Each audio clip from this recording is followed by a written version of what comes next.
Assalamu alaikum wa rahmatullahi wa barakatuhu. There are relationships that don't collapse in obvious ways. They don't end with one clear moment you can point to. They erode slowly through repetition, through imbalance, through a quiet emotional exhaustion that builds over time. You may not even have the language for it at first. You only know something feels off, that you are always explaining yourself, always adjusting yourself, always trying to keep things calm while your own inner calm keeps disturbing. And in some cases, what you are facing is a pattern of deep self centeredness in the relationship, where one person's emotions, needs, and perspective consistently dominate, while yours are minimized, questioned, or reshaped to fit theirs. Islam does not label people in modern psychological terms, but Islam is deeply precise about behavior, and it draws a clear boundary when harm becomes a pattern. Our Prophet ﷺ said, "There should be neither harm nor reciprocating harm."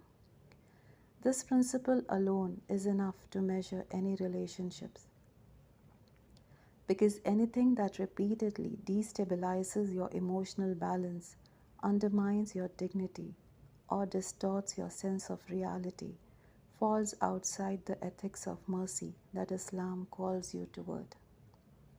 One of the most difficult parts of such dynamics is not the obvious conflict, it is the confusion that follows it. There are moments of softness that make you question your own discomfort, moments of apology that reset nothing, moments of closeness that temporarily blur the pattern. And because of that, you begin to doubt your own clarity. Maybe I misunderstood. Maybe I overreacted. Maybe if I explain myself better, things will change. But Islam does not ask you to silence your perception to preserve a connection. Your awareness is not a flaw to be corrected, it is a form of responsibility.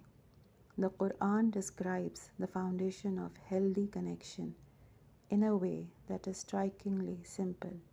It says, "And He placed between you affection and mercy."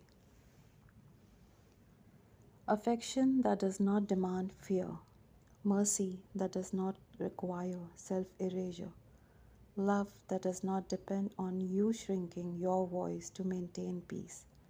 So, when a relationship consistently leaves you anxious, guarded, or emotionally unsettled, it is not a spiritual requirement to ignore that reality. It is a call to understand it. Islam also reframes patience in a way that is often misunderstood. Sabr is not surrendering your well being to ongoing harm. It is restraint without collapse. It is discipline without self erasure. It is holding yourself steady in difficulty, not abandoning yourself within it. There is a difference between enduring a difficult moment and remaining indefinitely in a pattern that continuously disturbs your inner state. Islam does not sanctify the second. Our Prophet ﷺ also taught that companionship is never neutral. The people close to you shape your inner world quietly, consistently over time. Not only your actions, but your emotional reflexes too. What you tolerate, what you excuse, what you begin to normalize. And in imbalanced relationships, you may slowly begin to lose your own internal reference point. Your reactions shrink, your boundaries soften, your truth becomes negotiable until you are no longer sure whether you are overthinking or simply finally seeing clearly. Islam does not ignore relational injustice. and injustice is not always loud. Sometimes it is in the repeated pattern where one person's feelings are treated as central and the other person's feelings are treated as secondary. One person's discomfort becomes urgent, the other person's discomfort becomes debatable.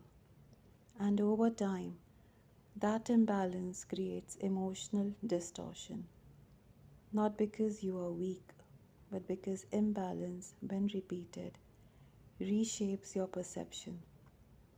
So, what does Islam guide you toward in moments like this? Not impulsive anger, not denial, not emotional collapse, but clarity. Because clarity is not cruelty, it is responsibility toward your own heart.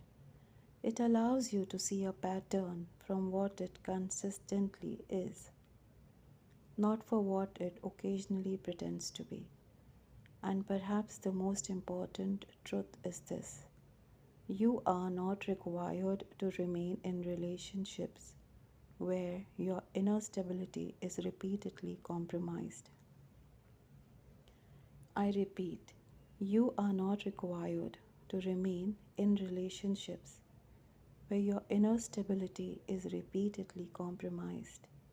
You can be respectful without remaining close.